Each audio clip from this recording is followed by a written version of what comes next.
ponto de vista quantitativo, a gente tem um déficit de professores, especialmente os de matemática. Porque daqueles que aprenderam matemática no ensino médio, que já é uma porcentagem pequena, aqueles que chegaram à formação para serem futuros professores. Quando eles estão na licenciatura, então vou começar a fazer estágio numa escola, vou a fundo nessa carreira do magistério, ele é seduzido por um mercado que está aquecido no Brasil, que por mais que a gente tenha várias questões econômicas, mas a gente está com o mercado aquecido, a gente está numa situação de pleno emprego, e a pessoa que sabe matemática no Brasil é a elite intelectual, assim, faz parte dos poucos que sabem matemática. Então, você tem bancos atraindo, você tem construtoras atraindo, você tem aí um monte de gente que quer gente que sabe matemática.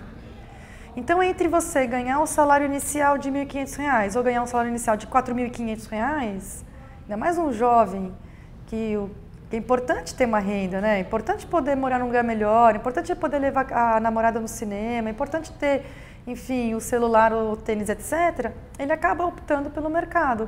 O que a gente tem que lembrar é que assim, um professor polivalente, que é o professor dos primeiros anos do ensino fundamental, ele é um professor que fez pedagogia.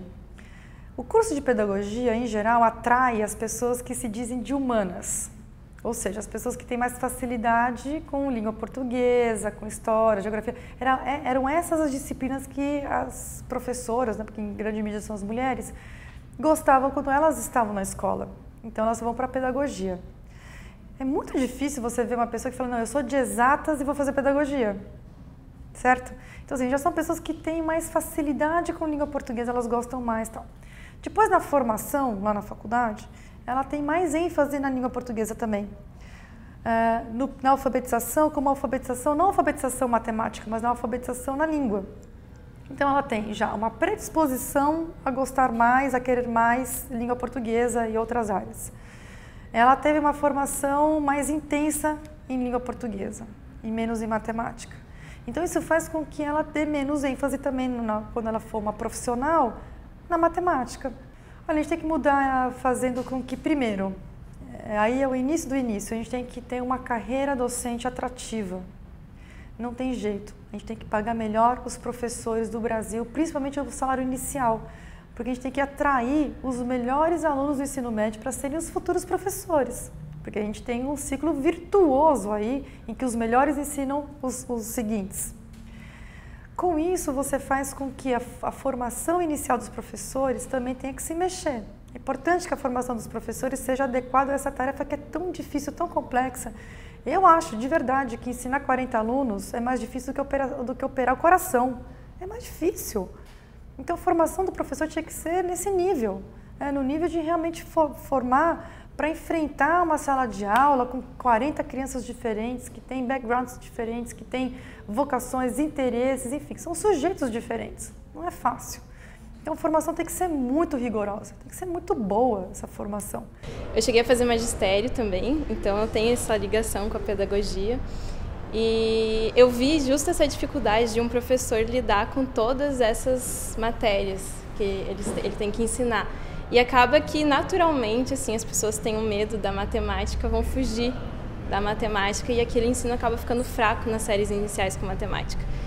E eu sempre gostei muito de matemática, então acabei optando por depois fazer matemática, mas eu sempre gostei de ensinar crianças, então esse curso vem um pouco de encontro assim, com uma coisa que me realiza também como profissional, porque eu gosto de trabalhar com crianças e eu amo trabalhar com matemática, e eu acho que se dá para ensinar e motivar as crianças na aprendizagem de matemática, acho que isso já é uma grande ajuda e já vai ter valido. Se eu sei língua portuguesa, mas isso me ajuda na matemática. A matemática ajuda na língua portuguesa e outras habilidades como leitura, trabalhar em grupo, ter persistência, saber se concentrar, que são outras atividades que ajudam a desenvolver isso numa criança. O teatro ajuda muito isso.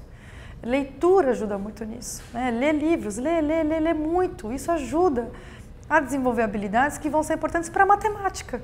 Porque, em geral, as pessoas falam assim, mas aquilo que eu leio para o meu filho à noite vai ajudar ele a ser criativo e a ler e escrever melhor. Não, na matemática também. Porque a criança que se concentra 20 minutos escutando uma história, ela é capaz de se concentrar para resolver um problema de matemática. Isso é tudo muito intrincado. O conhecimento ele não se constrói subitamente. O conhecimento se constrói aos poucos. E o conhecimento não se constrói sem valores. O conhecimento se constrói com valores.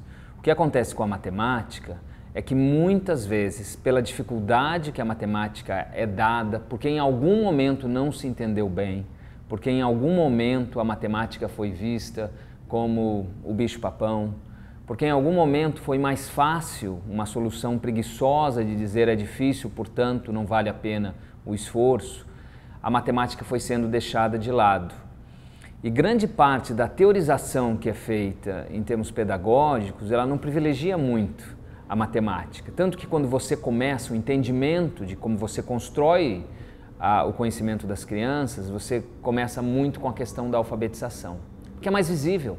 Muitas vezes se pensa que é mais prático, mas na realidade não é, porque a matemática ela faz parte do dia a dia. As crianças precisam comprar uma merenda escolar e precisam saber do troco. As crianças veem números por todos os lados, não apenas na televisão, mas quando elas vão ao mercado. As crianças escutam falar de coisas e faz parte da construção do sentido comum. Mas tem alguma vez algum adulto que vai chegar e vai dizer matemática é chata, matemática não é bom. Ou como eu já escutei da minha própria filha quando era menor, matemática é para meninos, matemática não é coisa de menina. Ou seja, vai da discriminação de gênero até uma discriminação socioeconômica.